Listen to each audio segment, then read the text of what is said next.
ले जी, हम स्टार्ट कर रहे हैं एमएसएस के वर्चुअलाइज्ड एनवायरनमेंट से। तो आपके पास शीट ऑलरेडी खुली होगी जिसके अंदर vCenter सर्वर का आईपी एड्रेस और क्रेडेंशियल्स वगैरह अवेलेबल हैं।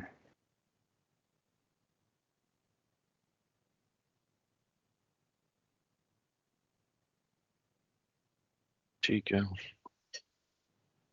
vCenter, ठीक है। मैंने कहा कनेक्टिविटी का भी पहले बता दें, प्रिकॉशंस वाली भी, और दूसरी कि हम वीपीएन नहीं कर रहे। Everything is directly available through डेटो, और जो डेटो को आप अपने पास से भी कर सकते हैं। सॉरी, मैं शराज एक्सप्लेन कर देगा। इस तरह मेरा ये था कि क्योंकि हम कनेक्ट किया ना इनिशियली, तो वो कनेक्शन का मेथड क्या होगा, कैसे हम यूज करते हैं, वो जरा शेयर कर देंगे। वहां से मैं स्टार्ट जी, कर लें। हम हमेशा हमारे पास जो एसएसआईडी है अपने लैपटॉप पे, वो हम हमेशा एनजीटी कॉर्प से कनेक्ट करते हैं। बाकी आपका फोन, आपका लैपटॉप किसी भी और एसएसआईडी के ऊपर कनेक्ट ही नहीं होना चाहिए, क्योंकि ये एसएसआईडी है जो कि डायरेक्ट हमारा अमेरिका में जाकर ड्रॉप होता है और वहां से ही हमारा ट्रैफिक आउट होती है फायरवॉल के थ्रू। क्योंकि हम एमएसएस के लिए और जितनी भी क्रेडिट यूनियन के लिए हम इंडिया से काम कर रहे हैं, तो कभी भी हमने अपनी ओरिजिनल लोकेशन यानी लाहौर या जो कुछ भी है वो कभी भी शेयर नहीं करना। तो ये आपने हमेशा डबल मेक श्योर करना है कि आप हमेशा सिर्फ और सिर्फ एनजीटी कॉर्प से ही कनेक्टेड हो।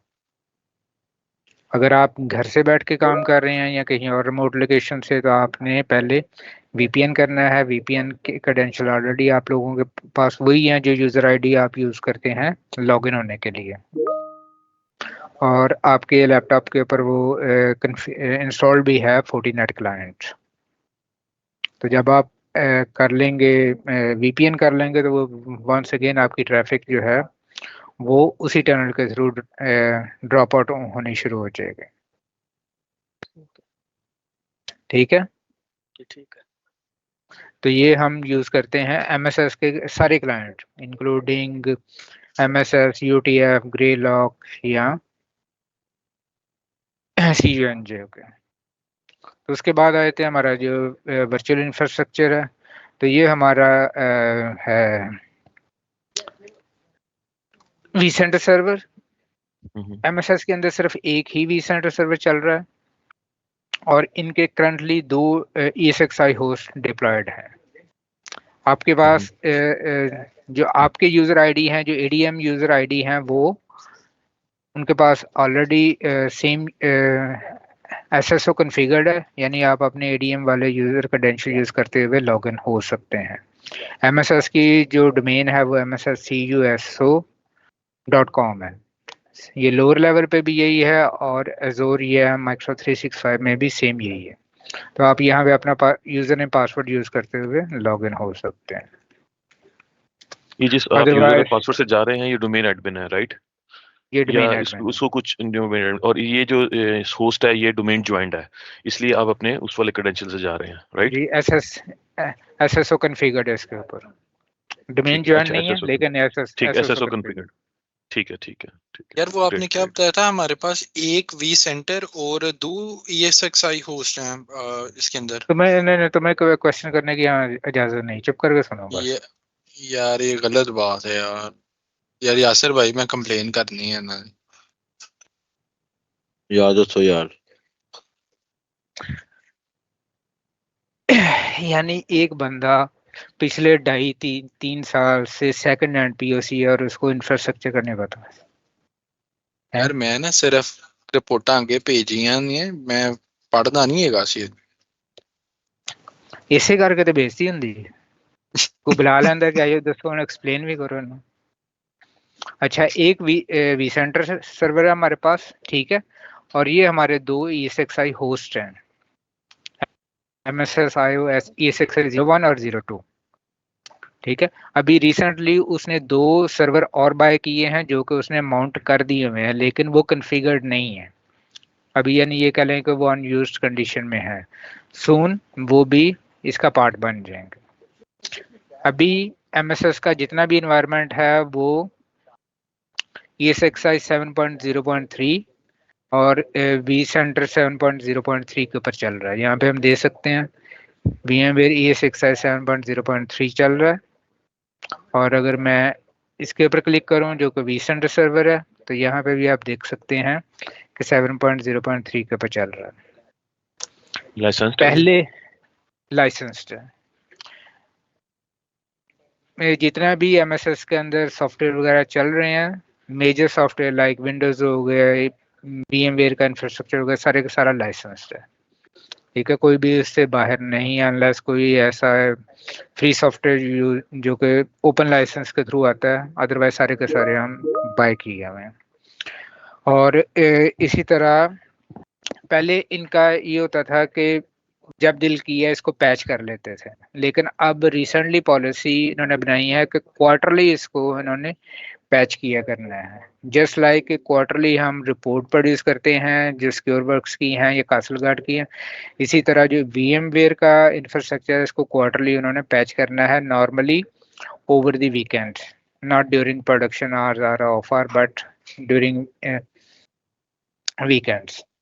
अभी मैंने लास्ट मंथ ट्राई किया था इसको पैच करने के लिए, लेकिन जो एक इशू आ रहा है वो ये है कि जो VMware है, जो ब्रॉडकॉम है, उन्होंने इसके लाइसेंसिंग इंफॉर्मेशन रॉन्ग इनपुट कर दी हुई डेटाबेस के अंदर, जिसकी वजह से वो इसको पैच नहीं करने दे रहा। और ये सबके साथ इशू आ रहा है, UTF और CUNJ के साथ भी। ग्रे लॉक को भी हमने टच नहीं किया, ग्रे लॉक की हम लेवल 3 की सर्विसेज नहीं प्रोवाइड करते फिलहाल, लेकिन UTF, MSS और CUNJ के साथ यही इशू आ रहा है कि हम उसको डायरेक्टली जो नॉर्मल चैनल है उसके थ्रू अभी पैच नहीं कर पा रहे। ये मैंने उसको शॉन को बता दिया हुआ है, शॉन इसको हैंडल कर रहा है, तो जैसे भी ये चीज़ प्रॉब्लम रिजॉल्व हो जाएगी तो हम इसको पैच कर देंगे। तो ये हमारा ये ESXi होस्ट है 1, 2, ठीक है। दोनों की कॉन्फ़िगरेशन ऑलमोस्ट सेम है, दोनों सिस्को के UC-SC हैं, और अभी जो रिसेंटली उसने बाय किए हैं वो भी यही हैं, लेकिन रिसेंटली अब जो बाय किए हैं वो 8 के ऊपर जाके इंस्टॉल होंगे, तो लिहाजा हम इसको अपग्रेड करेंगे 3 से 8 की तरफ। और इनके बिहाइंड अगर हम देखें तो ये टिन ट्री की स्टोरेज लगी हुई है, सेंट्रलाइज स्टोरेज है, और इसी के ऊपर हमारी सारी की सारी वर्चुअल मशीन्स रन हो रही हैं। अब वर्चुअल मशीन यहाँ पे 2 तरह की हमारे पास रन हो रही हैं। एक वर्चुअल मशीन जो सर्वर लेवल की हैं, जिसके अंदर हमारे सर्वर्स आ जाते हैं सारे के सारे, जैसे कि DCIM है, DC2IM है, और एक वर्चुअल मशीन्स वो आ रही हैं हमारे पास जो client face based virtual machines है, लेकिन वो होराइजन के थ्रू आ रही हैं। यहाँ पे VDI का इंफ्रास्ट्रक्चर भी चल रहा है, वो भी होराइजन 7 के ऊपर चल रहा है। बाकी दो जो क्राउड यूनियन है वहाँ के ऊपर VDI का कोई इंफ्रास्ट्रक्चर एग्जिस्ट नहीं करता। ये VDI की मशीन्स दिखाइएगा कौन सी है? ये सारी MSS 004, 5, 6 ये सारी VDI हैं जी। ये अगर आप वर्चुअल मशीन बेस पे आ जाए तो यहाँ पे आपको MSS VDI क्लोन, ठीक है, VDI इंफ्रास्ट्रक्चर, ठीक है, यहाँ पे मैंने अलग अलग से बनाए हुए हैं 2 फोल्डर, और उसके अंदर वो बेस कर रहे हैं। ये आपको सारी की सारी वर्चुअल मशीन्स जो एक पूल के थ्रू आ रही हैं, और करंटली यही पूल इन यूज है MSS क्लोन के नाम से। दूसरा पूल जो है वो VDI डेस्कटॉप के नाम से है। इसके अंदर सच ये बने तो हुए हैं पूल, लेकिन ये यूज नहीं है, ये डिसेबल्ड है, ये हमने वैसे रिमूव कर देने, अभी फॉर द टाइम बिंग वैसे रखे हुए हैं। तो लिहाजा एक्टिव जो आपका पूल है वो सिर्फ ये वाला है, MSS VDI क्लोन के नाम से। अच्छा, अब इनका प्योर इंफ्रास्ट्रक्चर पहले चल रहा था विंडोज सर्वर 2012 के ऊपर, जिसमें इनके डोमेन कंट्रोलर्स चल रहे थे, लेकिन हमने लास्ट फ्यू मंथ्स में इसको जो डोमेन कंट्रोलर है उनको हमने अपग्रेड किया है विंडोज सर्वर 2019 के ऊपर। जैसे कि ये DC1IM और DC2IM, ये इस टाइम विंडोज सर्वर 2019 के ऊपर चल रहे हैं। नहीं 2022 के ऊपर चल रहे हैं, सॉरी। अब ये वाला जो है DC1 IM ये लाइसेंस वर्जन है, और DC2 IM ये अनलाइसेंस्ड है। ये शॉन ने इसका लाइसेंस बाय करना है, इसीलिए ये जो DC2 IM है ये सिर्फ एज ए डोमेन कंट्रोलर इस टाइम काम कर रहा है, अदरवाइज कोई और सर्विसेज इसके ऊपर नहीं रन हो रही, जैसे कि फिस्मो रोल है या DHCP है, इस तरह का कोई रोल इसके ऊपर नहीं चल रहा। वो वेट कर रहे हैं कि जब वो अपना बाय कर लेगा लाइसेंस तो फिर हम इसके ऊपर सर्विसेज इंस्टॉल करेंगे। इस time DC1 IM major domain controller के तौर पे काम कर रहा है, इसके ऊपर सारे के सारे फिस्मो रोल भी इंस्टॉल्ड है, इसके ऊपर DHCP भी काम कर रहा है, और इसी के ऊपर हमारा DNS सर्वर भी काम कर रहा है, और ये डाटा सेंटर के अंदर है। सिंगल पॉइंट ऑफ फेलियर है? नहीं, सिंगल पॉइंट ऑफ फेलियर नहीं है, और भी ये DC2 हमारा आप कह सकते हैं कि ये डोमेन कंट्रोलर है, नो डाउट। इसके ऊपर फिस्मो रोल नहीं है, फिस्मो रोल हम एक सर्वर के ऊपर ही रख सकते हैं, नो डाउट हम डिस्ट्रीब्यूट कर सकते हैं, लेकिन फॉर द टाइम बीइंग हमने नहीं किए हुए। इसके अलावा हमारा एक और डोमेन कंट्रोलर है जो कि काम कर रहा है, कहाँ गया वो, अच्छा वो वर्चुअलाइज नहीं है, वो फिजिकल डोमेन कंट्रोलर है, उसका नाम है MSS-CRN-DC01। वो फिजिकल इनकी क्रैनबेरी साइट है, उसके अंदर फिजिकल वो सर्वर पड़ा हुआ है, और वो उस पर्टिकुलर साइट को सर्व करता है। ठीक हो गया ये। अच्छा, इसके अलावा ये दो डोमेन सर्वर्स हैं, ये वर्चुअल मशीन्स हैं, बेसिकली ये लाइनक्स बेस्ड हैं। ये हमारा एक इनका एक सोल्यूशन चल रहा है जो कि नेटवर्क डिस्कवरी परफॉर्म करता है और नेटवर्क को प्रोटेक्शन प्रोवाइड करता है। हम इसको मैनेज नहीं करते, इसको मैनेज करता है नेटवर्क डिपार्टमेंट। हम ज़्यादा से ज़्यादा उनकी हेल्प कर देते हैं कि अगर इसमें कोई इशू आ रहा है, डाउन हो गया है या कुछ इसको अपग्रेड करना है, अदरवाइज नेटवर्क वाले ही इसको देखते हैं। ये दो वर्चुअल मशीन है और दोनों ही नेटवर्क वालों के अंडर आती हैं, और वो ही इसको मैनेज करते हैं। होगी अप्लाइंसेस है आपके, लाइनक्स बेस्ड अप्लाइंसेस है जो चल रही है। वो फायरवॉल की भी हो सकती है, वो कुछ भी हो सकती है, उसका सिस्को बेस भी हो सकती है, 48 भी हो। हाँ ठीक है। MSS-01 से लेके एंड तक ये जितनी भी आ रही है ये सारी की सारी वर्चुअल मशीन है जो कि होराइजन बेस्ड चल रही है। अच्छा, ये हमारा AD कनेक्टर 01 के नाम से है। अच्छा, ये कौन सा था,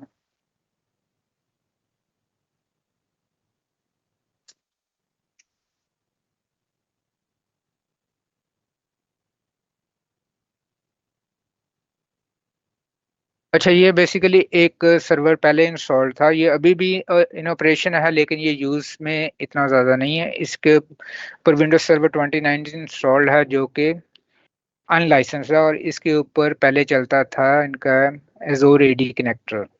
वो किसी वजह से कोई इशू आ गया जिसकी वजह से वो सिंक नहीं हो रहा था, तो हमने इसको डिस्कार्ड करके तो जो एक और सर्वर है उसके ऊपर हमने AD कनेक्टर इंस्टॉल किया और कन्फिगर भी किया हुआ है। पास में एक इशू आया था जिसकी वजह से हमें ये मूव करना पड़ा।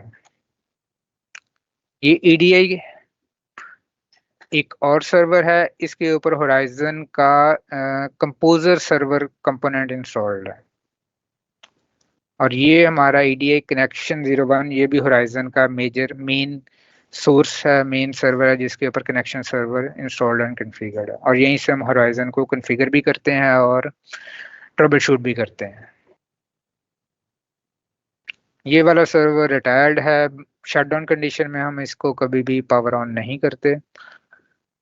ये DC02 ये करंट सर्वर जिसके ऊपर मैं अभी लॉग इन हूँ, ये भी 2019 है, और इसी के ऊपर हमारा अगर मैं आपको दिखाऊं तो हमारा मेजर एजोर AD कनेक्टर चल रहा है, और यहीं से हमारा लोकल एक्टिव डायरेक्टरी सिंक हो रही है M365 के साथ, Azure के साथ। ये भी अभी अनलाइसेंस फॉर्म में चल रहा है, अगर आप यहाँ पे देखें तो इसका बाय नहीं किया। बेसिकली प्रोग्राम यही है कि हमने वो जो DC2 IM वाला सर्वर इंस्टॉल किया हुआ 20 AD कनेक्टर इंस्टॉल करना है, वंस हमने उसका लाइसेंस बाय कर लिया और कॉन्फ़िगर कर लिया।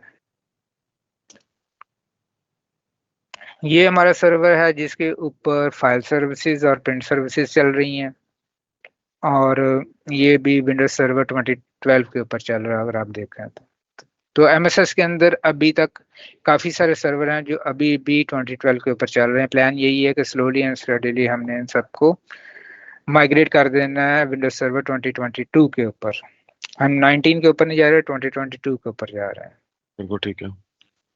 ठीक है, तो जब भी वो शॉन आपसे कहेगा कि सर्वर इंस्टॉल करना है तो वो हम 2022 ही करेंगे और उसी को लाइसेंस आपको बाय करके देगा। लेकिन बाय डिफॉल्ट क्योंकि लाइसेंस ही होते हैं वो हम 2019 को भी सेम असाइन कर सकते हैं, 2022 के ऊपर भी असाइन कर सकते हैं। इसके ऊपर इनका की मैनेजमेंट सर्वर चल रहा है, सॉफ्टवेयर चल रहा है जो कि आपकी विंडोज को लाइसेंसिंग के लिए यूज होता है।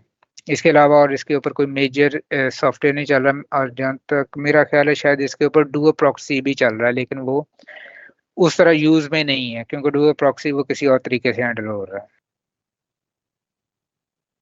ये वाला भी हम रिटायर्ड है, इसको कभी भी नहीं चलाते। ये आप शॉन के साथ मिल के उससे डिस्कस करके ये जो रिटायर्ड है इनको आप इजीली रिमूव कर सकते हैं। ये सीक्वल सर्वर है, इसके ऊपर नॉर्मली हमको खास काम नहीं करते, इसके ऊपर सीक्वल सर्वर ही चल रहा है जो कि सर्टन डिफरेंट एप्लीकेशंस को सर्विसेज प्रोवाइड कर रहा है, डाटाबेस वगैरह उसका है।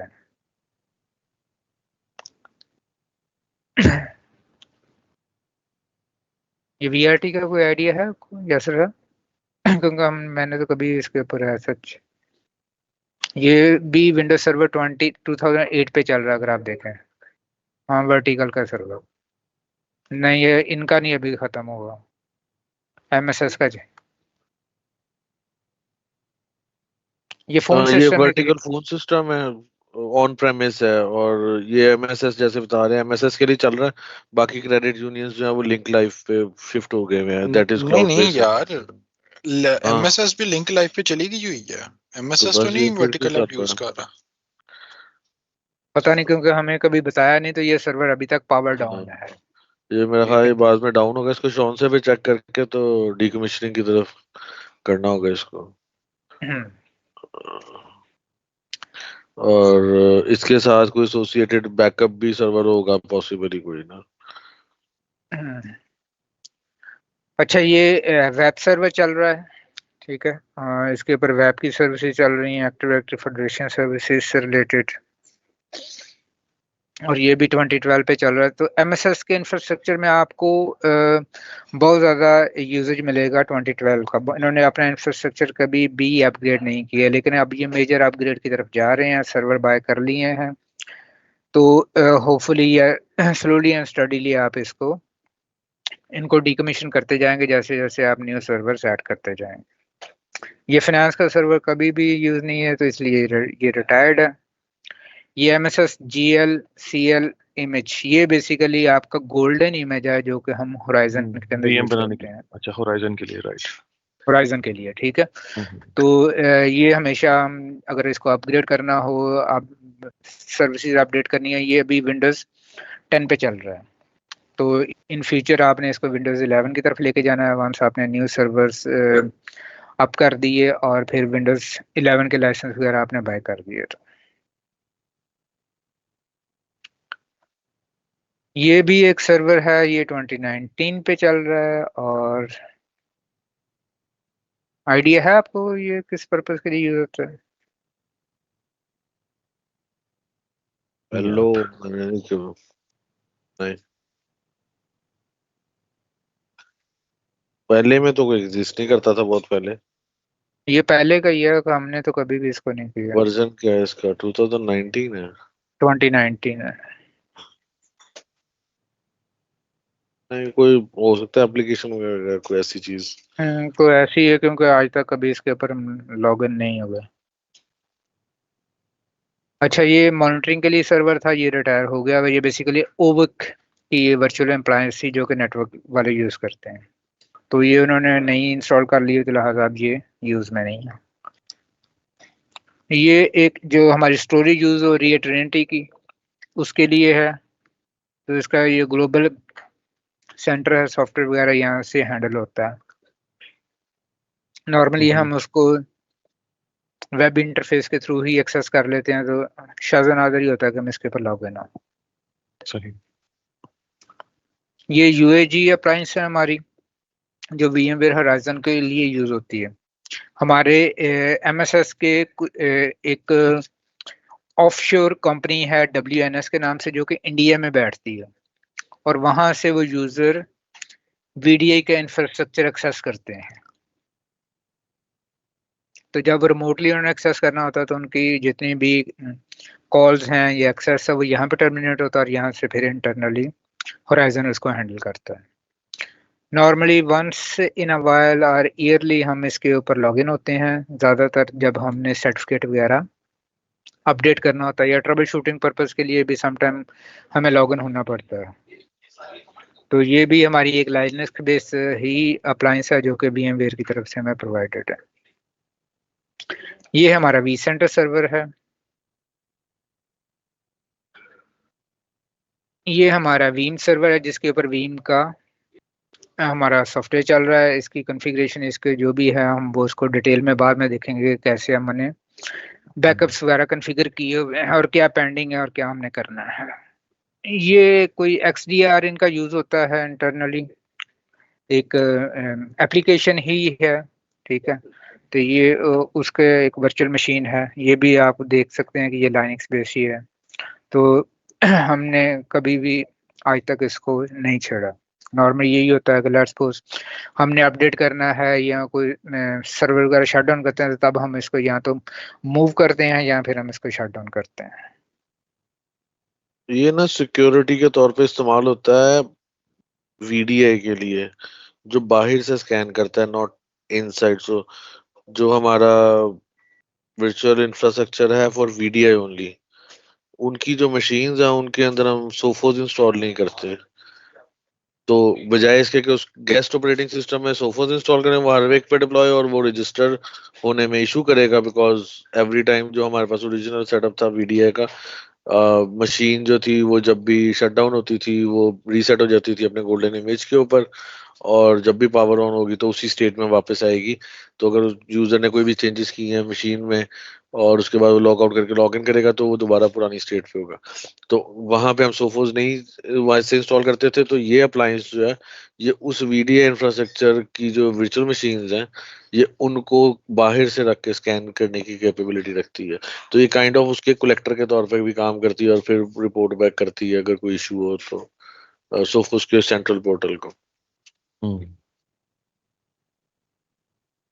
MSS jump, no idea. ये भी कोई जुबंटो लाइनक्स भी यूज हो रही है इसके अंदर भी। ये तो मुझे लग रहा है उन्होंने खुद ही कुछ टोन वगैरह ने अपने लिए ना बना ली हो कोई ऐसी चीज, ये जैसे इसका कोई बॉक्स के है। तौर। तो ये अच्छा, ये भी मी ऐप, ये भी लाइनक्स उसने खुद ही इंस्टॉल किया हुआ है। हमें कोई आइडिया नहीं कब उसने इंस्टॉल किया। शॉन के साथ ये एक बहुत बड़ी प्रॉब्लम है, वो बगैर बताए, बगैर डिस्कस किए, बगैर डॉक्यूमेंट किए, ठीक है, वो खुद ही चीज़ें करता रहता है। आपको बताएगा भी नहीं, आपसे डिस्कस भी नहीं करेगा, और ना ही आपको कोई डॉक्यूमेंटेशन वगैरह उसकी तरफ से मिलेगी। आप पूछ लेंगे तो वो शायद आपको बता दे, otherwise most of the time वो खुद ही अपने तौर पे कोई ना कोई पंगे लेता रहता है। तो इसलिए आपको काफी उसकी तरफ से विजिलेंट रहना पड़ेगा, ठीक है।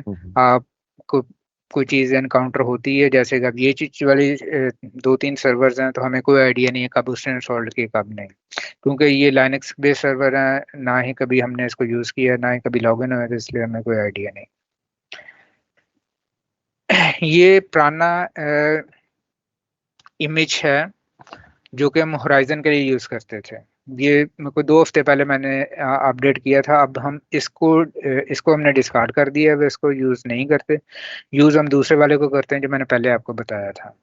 तो लेकिन ये अभी भी पुराने वाला पड़ा हुआ है। इन केस इन फ्यूचर अगर आपको कभी जरूरत पड़े कि लेट्स सपोज उसके अंदर कोई इशू आ गया, तो आप स्टिल आप इसको यूज कर सकते हैं। सेम केस, ये भी VDI का ही इमेज है, गोल्डन इमेज। ये कोई 2023 तक शायद यूज होता रहा, क्योंकि मैंने या हमने कभी इसको यूज नहीं किया, तो ये, लेकिन ये स्टिल अवेलेबल है। तो अगर आप देखें तो काफी सारी क्लीन अप शायद vCenter सर्वर के अंदर होने वाली है। तो वो आप शॉन को एंगेज करके, जेसन को एंगेज करके, तो ये चीज़ें हैंडल कर सकते हैं, देख सकते हैं कौन सी चीज़ रिमूव करनी है, कौन सी रखनी। ये भी इसी तरह का एक गोल्डन इमेज जो कि हमने कभी भी यूज़ नहीं किया। 7 to 16 ये आप ये कह लें कि ये वर्चुअल मशीन ही है जो कि डिफरेंट डेस्कटॉप पूल के लिए होराइजन के अंदर कन्फिगर है। ये मशीन्स शटडाउन स्टेट के अंदर है क्योंकि पूल डिसेबल्ड है। वो इन नियर फ्यूचर हम इसको डिलीट भी कर देंगे क्योंकि ये यूज़ नहीं है, तो इससे हमारी काफ़ी सारी स्टोरेज जो है वो रिकवर हो जाएगी।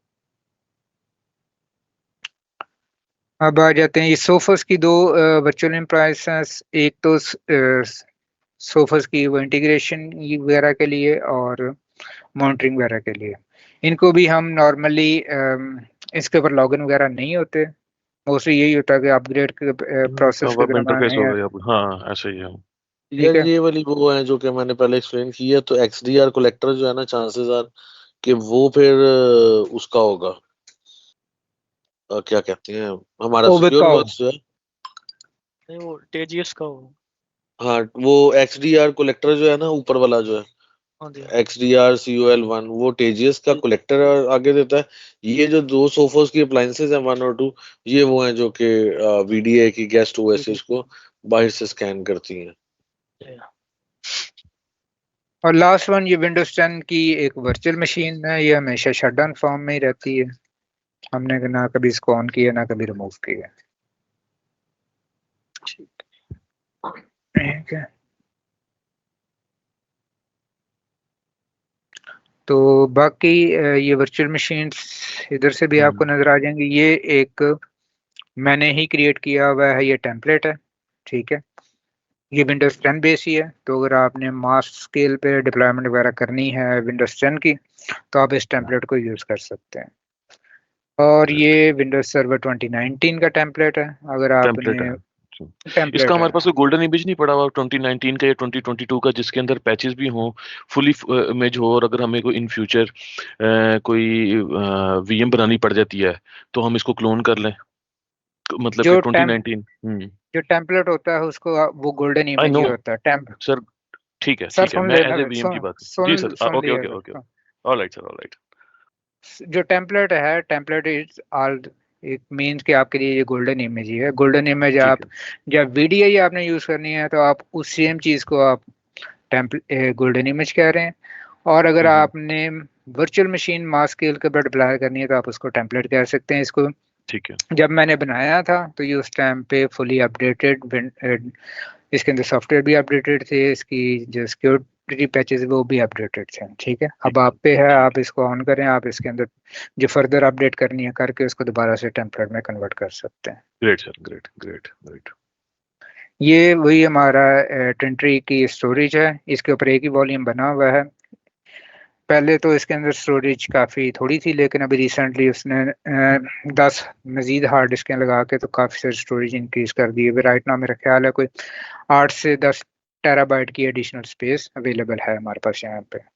तो ये एक ही स्टोरेज है जो कि हमारे एंटायर वर्चुअलाइज इंफ्रास्ट्रक्चर के लिए यूज हो रही है। सही सही। उसके बाद आ जाता है ये हमारा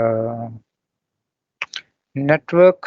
तो यहाँ पे ये हमारे नेटवर्क बना हुआ है, इसके ऊपर हमारी सारी की सारी वर्चुअल मशीन्स चल रही हैं मेरे ख्याल में। जी, वर्चुअल मशीन चल रही है इसके ऊपर। ठीक है, ये वाला वर्चुअल नेटवर्क है, इसके ऊपर हमारी जो VDI की वर्चुअल मशीन्स हैं वो होस्टेड है। नहीं सॉरी, ये इतना यूज नहीं है, ये वैसे बना हुआ है। ठीक है, लेकिन ये नहीं है, ये मैनेजमेंट के लिए हमने रखा हुआ है। इसके ऊपर हमारी वही होस्ट और स्टोरेज की सारी मैनेजमेंट यहाँ से होती है। ये VDI का इंफ्रास्ट्रक्चर है, इसके ऊपर हमारी सारी की सारी वर्चुअल मशीन चल रही हैं। तो जो VDI का सबनेट है वो टोटली डिफरेंट है, जो लैन का या वर्चुअल मशीन का सबनेट है वो मैनेजमेंट का, हाँ वो डिफरेंट है, डिफरेंट है। मैनेजमेंट का भी डिफरेंस है। और ये चौथा हमारा DMZ के लिए यूज DMZ होता है। एक दो वर्चुअल मशीन हैं जो कि DMZ में डिप्लॉय हैं, जैसे कि वो वैप है, तो ये उसके लिए है। सही ये सही। दो ये हमारा एक पोर्ट ग्रुप आप कह लें या नेटवर्क कह लें। इसके ऊपर जो मैंने आपको वर्चुअल मशीन्स दिखाई थी, ये इजी नेक वाली, ठीक है, इसके ऊपर ये डिप्लॉय है। इन दोनों वर्चुअल मशीन्स का एक ही होस्ट पे होना बहुत ज़रूरी है। अगर ये डिफरेंट होस्ट के ऊपर चलेंगे तो ये आपस में कम्युनिकेट नहीं करेंगे, क्योंकि इनका पोर्ट ग्रुप जो है वो सेम होना चाहिए। अगर मैं आपको दिखाऊं इसकी सेटिंग एडिट करके,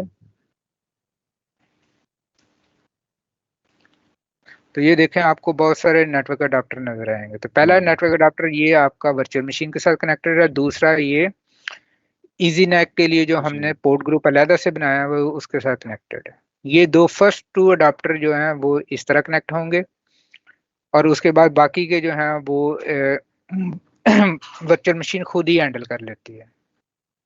तो सेम आपको यहाँ पे भी सेम सिचुएशन मिलेगी 1 और 2।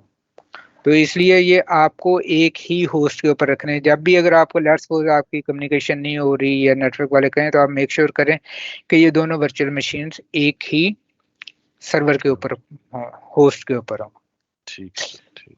ठीक है। नॉर्मली इसको इसकी अपडेट्स वगैरह आती रहती हैं। तो नॉर्मली यही होता है कि अगर अपडेट आई है, जैसे कि कोई नई उन्होंने अप्लायंस की है, तो हम से ये होता है कि इसका बैकअप नेटवर्क वाले खुद ले लेते हैं, हम नई वर्चुअल मशीन को डिप्लॉय कर देते हैं और उसके बाद उसका बैकअप रिस्टोर हो जाता है। तो हमारा ये काम होता है ज़्यादातर। अगर लेट्स सपोज कोई ज़्यादा बड़ा इशू आ रहा है, तो फिर नेटवर्क वाले जो हैं वो इजी नेक के जो कंपनी है उनसे कांटेक्ट करके, उनका एक बंदा है निक के नाम से, तो वो आके आपको ट्रबल शूट वगैरह में हेल्प कर देता है।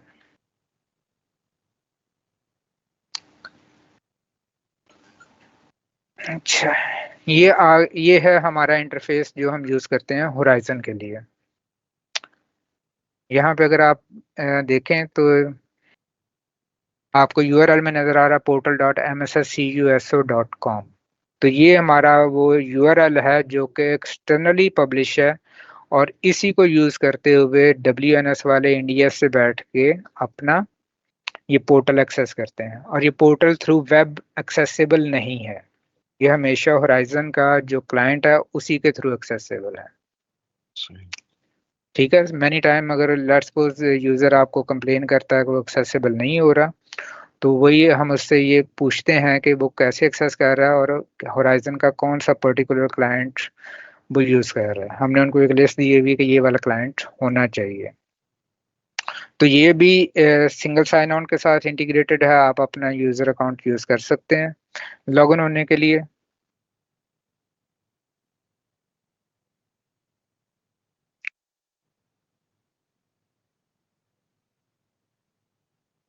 ठीक है। तो जब हम लॉगिन होते हैं तो ये इंटरफेस आपको सामने नजर आता है। सबसे पहले डेस्कटॉप्स में चल जाते हैं, इन्वेंट्री में। तो यहाँ पे आपको डिफरेंट पूल नजर आएंगे जो कि हमने कॉन्फ़िगर किया है। करंटली ये 3 है, इनमें से सिर्फ ये वाला MSS क्लोन एक्टिव है, बाकी दोनों जो हैं डिसेबल स्टेट के अंदर है। आप यहाँ उसको सिलेक्ट करके ये देख सकते हैं यहाँ पे, हालांकि ये इनेबल होना चाहिए। ठीक है। स्टेटस आपको नजर आ जाएगा इनेबल। अगर मैं दूसरे दो को सिलेक्ट करूं तो ये डिसेबल स्टेट के अंदर होने चाहिए, ये यूज में नहीं है।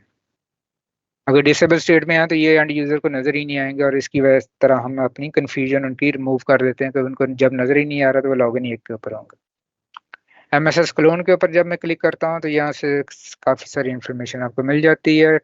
टोटल कनेक्टेड वर्चुअल मशीन आपको बता देगा 17 है इस टाइम। टोटल वर्चुअल मशीन जो इनेबल्ड है या प्रोविजनड है वो 30 है। सेशन इस टाइम आपको 18 मिल जाएंगे। कनेक्टेड 17 है, 18 इसलिए कि मैं खुद भी कनेक्टेड हूँ। अवेलेबल, ठीक है, डिसकनेक्टेड, इंटाइटलमेंट।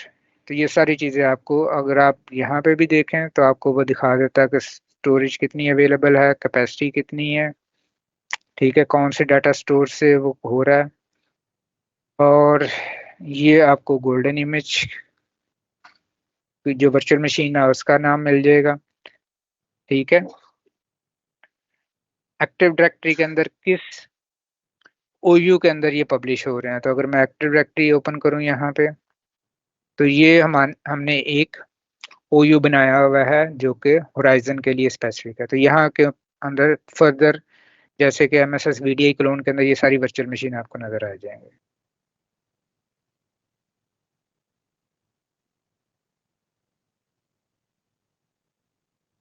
ये GL के अंदर पड़ी हुई है। ठीक है, तो इसी के ऊपर जो VDI से स्पेसिफिक ग्रुप पॉलिसीज वगैरह हैं वो इसी OU के ऊपर आके टर्मिनेट होती है।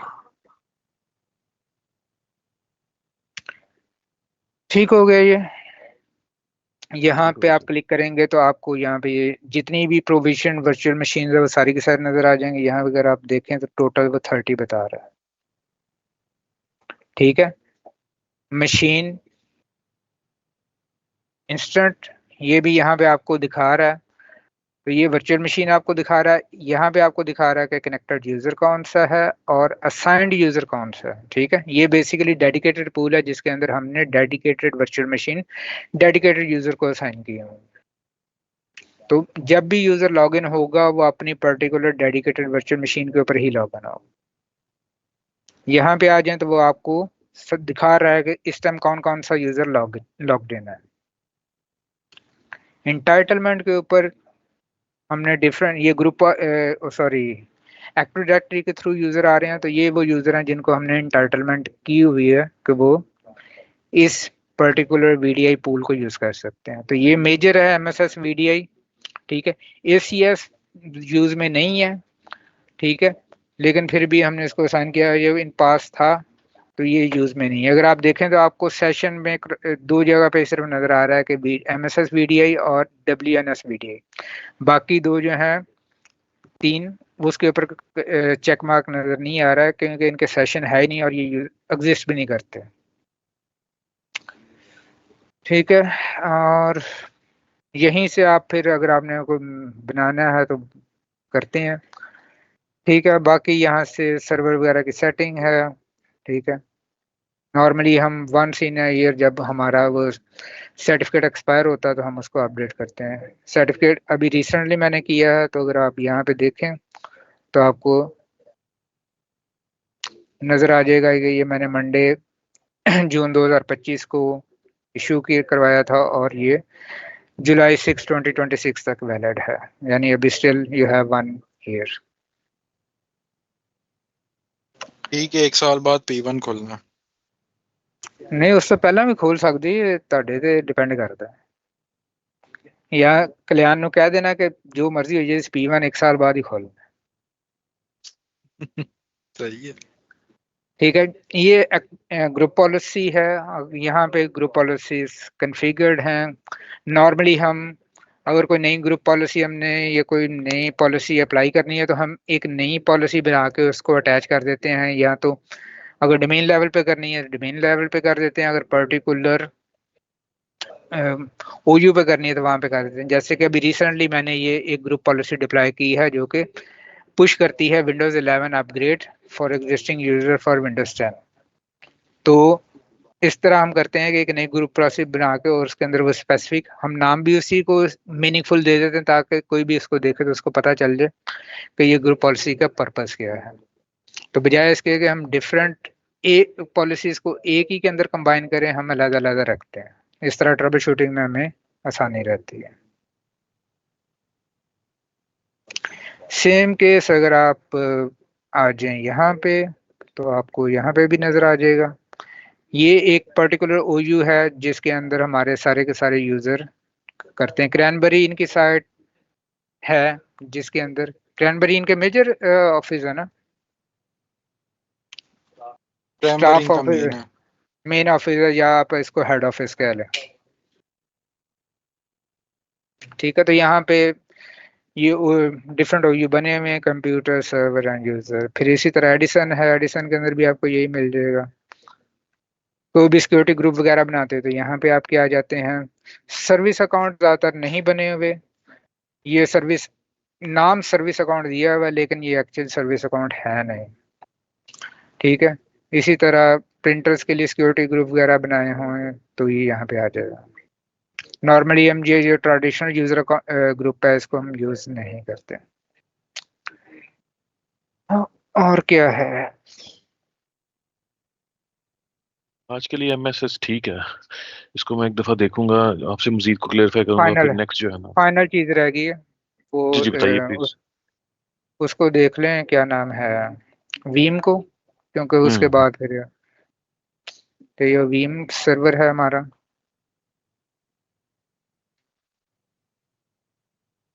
और ADFS की जो चेन है ना, उसको भी यार जरा जरूर वो रख लीजिएगा उसके लिए, किसी आगे सेशन में से एक ADFS की चेन थ्रू वेब, और इसी तरह से जो होराइजन व्यू है उसकी टेस्टिंग का जो मैकेनिज्म है खास तौर पे, और उसमें जो UAG और जो फिर जो हमारा पूरा चेन बनती है, अगर पूरी बाहर से आती है और WNS किस तरह से कनेक्ट कर रहा होता है उसको, दैट्स इट। अब ADFS तो यहाँ पे यूज ही नहीं हो रहा है WNS के अंदर, MSS के अंदर, तो वो जो हम CUNJ करेंगे तो उसके अंदर फिर डिटेल में चलो हम चलते हैं। ये है था वेब इधर है तो सही, वेब पता नहीं पड़ा वो हुआ बाहर लेकिन से कितना यूज होता है कि नहीं। हाँ पॉसिबल है। क्योंकि मैंने कभी भी उसको, इनका लास्ट पास तो यूज होता नहीं है ही नहीं, तो इसलिए हो सकता है आपने वैसे वो टेस्टिंग के लिए इंस्टॉल कर दिया है।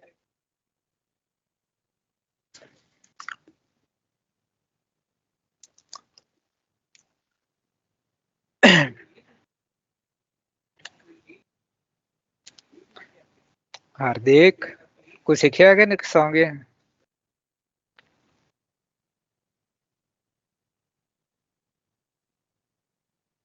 यार कोई बंदा 2 समोसे ही ऑर्डर कर देंगे।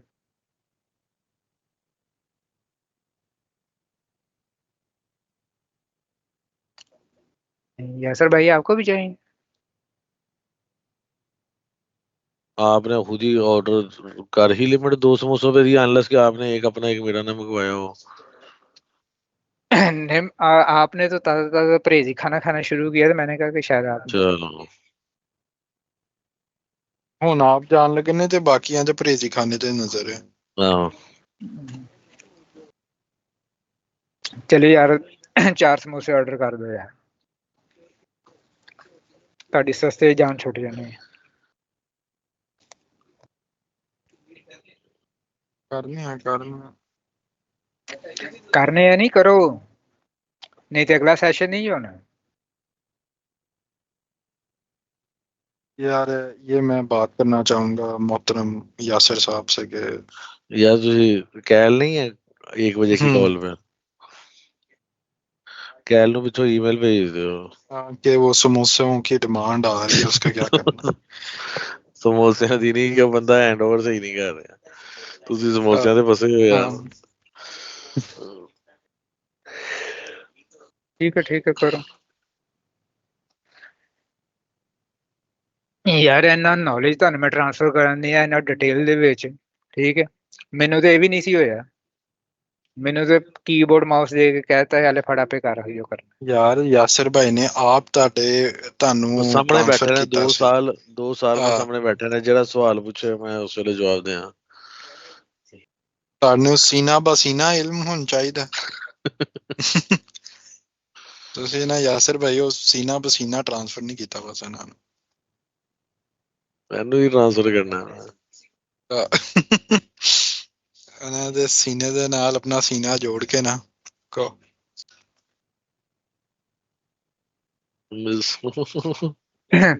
1875। ਇਹਨਾਂ ਨੇ ਦੱਸਿਆ ਸੀ ਲਾਹੌਰ ਹੈਗਾ। ਲਾਹੌਰ ਹੈਗਾ, ਫਿਰ ਮੈंने ਲਾਹੌਰ ਵਹਾਇਆ ਵੀ ਸੀ, ਇਹਨੇ ਕਿਹਾ ਏਡਾ ਵੱਡਾ ਹੋ ਗਿਆ ਲਾਹੌਰ। ਫਿਰ ਮੈਂ ਦੱਸਿਆ ਸੀ ਇਹ ਜਿਹੜੀ ਜ਼ਮੀਨ ਦਾ ਇੱਧਰ ਵਾਲਾ ਹਿੱਸਾ ਤੇ ਇੱਧਰ ਵਾਲਾ ਹਿੱਸਾ ਨਾ, ਇਹ ਲਾਹੌਰ ਜਾਗਣ ਦੇ ਯਾਰ ਯਾਸਿਰ ਭਾਈ ਤੁਹਾਡੇ ਹੁੰਦੇ ਇੰਨੀਆਂ ਅਸ਼ਲੀਲ ਗੱਲਾਂ ਕਰ ਰਹੇ ਨੇ ਯਾਰ। ਮੈਂ ਹੁਣ ਡ੍ਰੌਪ ਕਰ ਜਾਣਾ।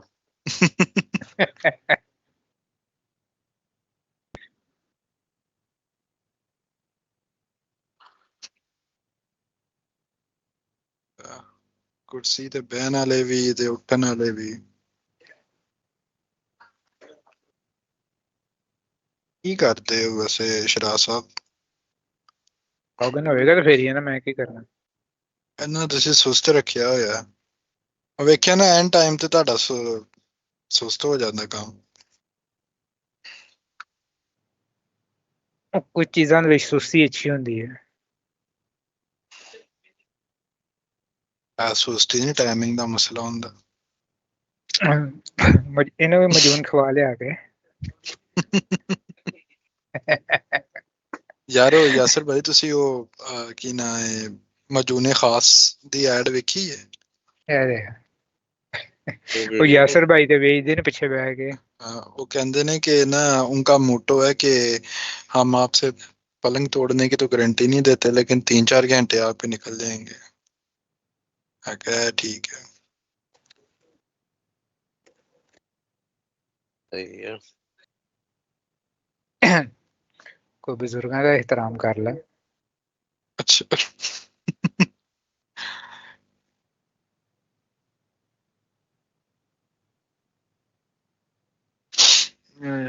हार्दिक चेक कर केड़ी ग्रुप पॉलिसी ते फस गया है। ट्रबल शूट कर जल्दी।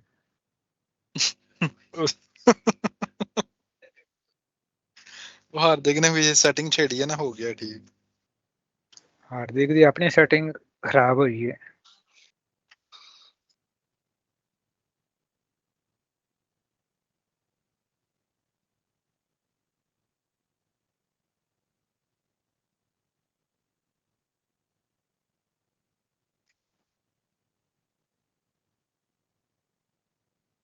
अच्छा MSS वाहद साइट है जिसके अंदर वीम 11 चल रहा है, अदरवाइज CUNJ और UTF के अंदर वीम 12.2 चल रहा है।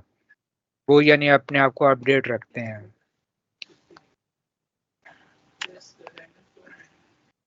ਇਹ ਟਿਕਟਾਂ ਖੋਲਣ ਵਾਲੇ ਹੈਗੇ ਨੇ ਨਾ ਇੱਥੇ ਤੇ ਕੋਈ ਵੇਖਦਾ ਨਹੀਂ। नहीं वो शॉन को पता नहीं ना लग रहा। बेचारा अल्लाह दी गां है।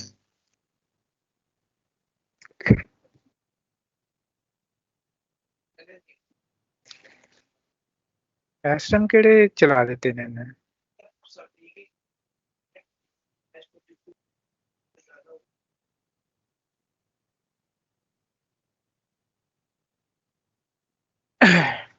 अच्छा इसके अंदर जो वीम है बेसिकली यहाँ पे ये आपके सारे के सारे कॉन्फ़िगर्ड हैं। अब मुझे नहीं पता कि ये इस टाइम क्यों चल रहे हैं ये, हालांकि ये चलने नहीं चाहिए इस टाइम। मैं ना वो मीटिंग वाले ग्रुप में ना लिखने लगा हूँ कि हम लोग तो रिमोट सेशन पे हैं तो प्लीज ठीक है तो तुसी ना उन साथ देना बस। मैं की साथ देना है तुसी सारे इकट्ठे करके लिख दो ना एक दफा।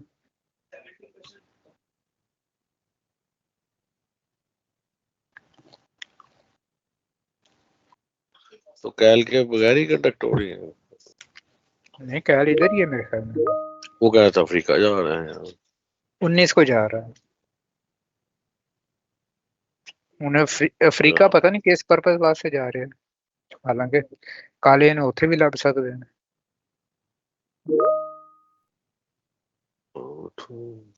ठीक है जी चलो। ओके भाई नो शेर वेखन जा रहा होगा थानू की पता। शेर साडा इथे रायवंड कैद।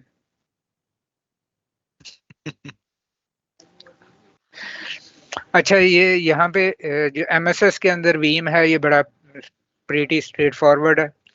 हालांकि इस टाइम ये जॉब रन नहीं होनी चाहिए। हाँ रन नहीं होनी चाहिए, ये रात के टाइम होनी चाहिए। ये अब आप देख लीजिएगा कि ठीक है किस टाइम मैं इसको इन्होंने मॉनिटर कर कॉन्फ़िगर लूंगा। की। हाँ ठीक है इसकी इसके जॉब अंदर देख लीजिएगा 1 सिना 24 आ रहा है। ठीक है लेकिन अगर आप जब इससे कम करेंगे ना क्या नाम है ये देखे ना अब उस लूट ने हर 4 घंटे बाद की लगाई है। ठीक है और देखिए डिस्क पे आइएगा तो स्टोरेज पे आइएगा इसने सिंगल OS पे लगाया है या पूरी स्ट्रिच वो उसका ले रहा है बैकअप, पूरी VM का बैकअप उठा रहा है पूरी भी। ये इसी ने बाद में लगाया होना फिर। ये उसने शॉन साहब ने किया होगा। ठीक है तो उससे आप बात करके ठीक है उसने अभी प्लान किया हुआ था कि बजाय इसके कि इंडिविजुअल जॉब क्रिएट की जाए हर सर्वर की, वो कहता है कि एक ही जॉब क्रिएट करके सारे सर्वर उसके अंदर ऐड कर दो। ठीक है एक ही जॉब बन जाए। ये आप एक ही जॉब बन जाए। ठीक है तो ये आप उससे बात करके जैसे वो कहता है वो कर दीजिए। वो उससे पता नहीं वो क्या करता रहता है, ये क्या नहीं करता रहता है। नहीं यानी उस ये दिन मेरे देसी पी ली होनी है उसने तो।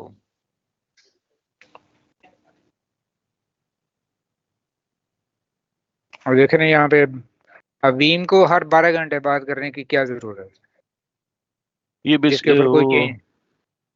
हाँ, इसको देखना पड़ेगा, इसको जरा स्केड्यूल करना पड़ेगा, क्योंकि ये तो बड़ी ज्यादा स्पेस ले जाएगा। इसी वजह से अभी वीम पे भी स्पेस का इशू आया था, ऑल्दो कि वो सी ड्राइव का था शायद, लेकिन उसका नहीं था। खैर गुड, इसको हम एक ही उसमें करेंगे।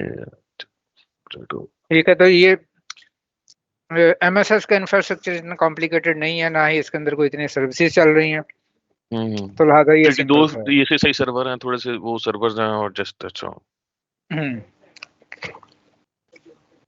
ज्यादातर इसके ऊपर प्रॉब्लम बीडीए की ही आती है, इससे ज्यादा नहीं है।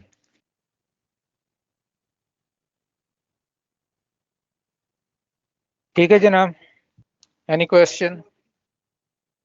सो फार सो गुड। तो यार वो कंपोजर सर्टिफिकेट सर्वर जो अथॉरिटी है वगैरह उसका का भी थोड़ा कुछ सा बता बता दो। दो। इसमें वो एमएसएस में कोई सर्टिफिकेट अथॉरिटी नहीं है जहां तक मुझे याद है कि है। मेरा नहीं ख्याल, मैंने नहीं देखी। एमएसएस में कभी भी हमने नहीं किया। इसका एक ही सर्टिफिकेट होता है जो मैंने आपको दिखा दिया है, एमएसएस का, एमएसएस पोर्टल वाला, वो भी एक्सटर्नल यूज होता है और वो आपको GoDaddy से मिलता है। क्रेडेंशियल उसके आपको वहां से मिल जाएंगे, क्या नाम है, आईटी ग्लू के अंदर।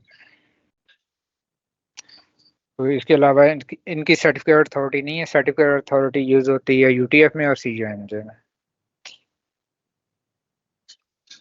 तो वो कंपोजर सर्वर जो है उसका थोड़ा सा बता दो, उसकी वर्किंग किस तरह से इसमें कनेक्टर उसके साथ। कंपोजर सर्वर हमारा यूज नहीं होता।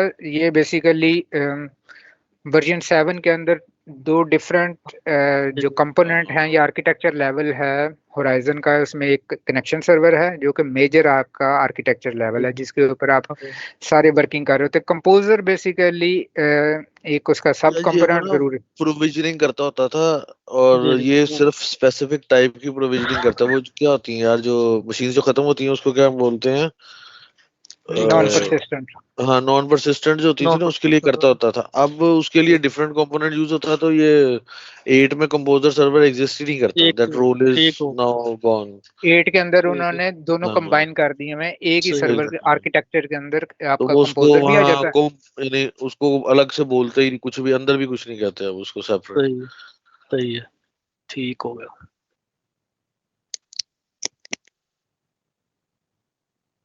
अच्छा जी, यार उसकी कॉन्फ़िगरेशन वाइज अगेन अगली कॉल के लिए कह रहा हूँ, वैसे नोट कर लीजिए। वो जो हमारे पास सर्टिफिकेट पहली कॉन्फ़िगरेशन एमएसएस की चल रही थी, जहाँ पे हमारे पास नॉन परसिस्टेंट मशीन्स थी जो डिस्ट्रॉय हो जाती थी, और जो सिनेरियो और जो चेंजेस थी जिसकी वजह से अब हम डेडिकेटेड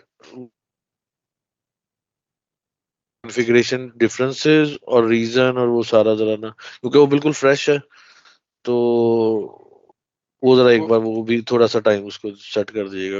ये अभी चलो 1:30 बजे है ना अगली मीटिंग? 2 तो बजे के जरा 1:30 बजे?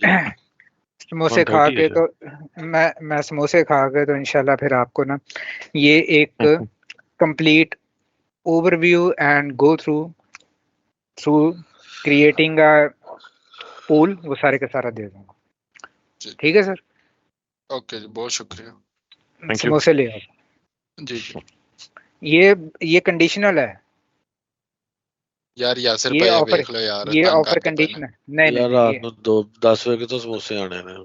आ ਜਾਂਦੇ तो क्यों नहीं कित्थों मैं आते? हुन ਆ लेके कित्थों ਆ आने ਵੀ ने ਕੇ ਤੇ समोसे? ਆ ਵੀ ਕੇ ਤੇ ਹੈਜ਼ਾ ਹੋ ਜਾਣਾ। ਉਹ नहीं नहीं गलत कोई गंदी मसला पिठी खा के ਤੁਹਾਡਾ पेट खराब हो गया, कौन जिम्मेदार ਉਹ होएगा? ਆਂਦੇ ਕੱਲ ਆਂਦੇ ਲੈਣਗੇ। चलो ਤੁਸੀਂ गारंटी देंगे? ਹਾਂ ਲੈਣਗੇ ਕੱਲ। ठीक है। चलो अब चलो ਤੁਸੀਂ ਜਿਹੜੇ लेकिन 5 ਬੰਦੇ ਬੈਠੇ ਹੋ ਕਾਲ ਦੇ ਉੱਤੇ, ਸਾਰਿਆਂ ਨੇ ਅੱਧੇ ਅੱਧੇ ਸਮੋਸੇ ਦੇ ਪੈਸੇ ਪਾ ਕੇ 2 ਸਮੋਸੇ ਪੂਰੇ ਕਰਕੇ ਲਿਆ ਕੇ ਦੇਣੇ ਨੇ। ਸਾਡੀ चलो ਜ਼ਿੰਮੇਵਾਰੀ ठीक हो, उस चीज ਦਾ ਮੈਨੂੰ ਕੋਈ ਫਰਕ ਨਹੀਂ ਪੈਂਦਾ। ਤੁਸੀਂ ਬੇਸ਼ੱਕ ਜਾਂ ਉੱਥੇ ਇੱਕ ਬੰਦਾ ਮਸਲਾ ਇੱਕ ਸਮੋਸੇ ਦੇ ਪੈਸੇ ਦੇ ਦੇਵੇ, ਇੱਕ ਬੰਦਾ ਦੂਸਰੇ ਦੇ, ਫਿਰ ਇੱਕ ਬੰਦਾ ਚਟਨੀ ਦੇ, ਇੱਕ ਬੰਦਾ ਚਨਿਆਂ ਦੇ ਪੈਸੇ ਦੇ। चलो मैंने यार चटनी मैंने उससे भाई समोसे कहाँ से मंगवाएंगे ये चटनी इधर गालिब मार्केट से तो खत्म हो गए होंगे। नहीं इस नहीं वक्त तो ला नहीं आएंगे, यही तो मैं कह रहा हूँ। ये हाँ तो इस अभी वक्त तो तो मंगा नहीं है भी लिए तो वो उस हालत में बड़े होंगे जो खा उस के हालत पेट में। खराब हाँ होगा। बिल्कुल ऐसा ही है। पीटी ने तो हमें कल ही पता नहीं गया मैं। कौन हाँ से। हाँ, तो कल आते नहीं हुए आपने ना गालिब मार्केट ये वाले से लेते जो है आएंगे। ना बेस्ट मार्क वही वही है ना समोसे कोई वाला तो भी यहाँ पकड़ पे। ले। यार ये ये वैसे तो ये साथ लिबर्टी पे भी है ये। हाँ क्या कहते हैं, ये पहले हाँ कोने पे होता था वो कैपरी हाँ के साथ वाला दुकान, वो कैप ओ कैपरी नहीं की हाँ है नहीं शायद। हाँ मुझे ओ सर उसके बड़े वो उसका जो नीचे वाला जो हिस्सा होता है ना समूह वो बड़ा हार्ड होता है। हाँ हाँ अब कल उनको जो है ना हार्ड ही शायद अगर पसंद है कोशिश लगे। वैसे। हाँ ठीक है हमारे पास। सर बेस्ट ये उसकी मेरा हाल है कि ये बेस्ट समोसा जो है ना गालिब मार्केट का सर वो हाँ बेस्ट सबसे रहेगा अच्छा तो वही बेहतरीन। है। चलें वो। हाँ ठीक, कलर तो ले आएगा।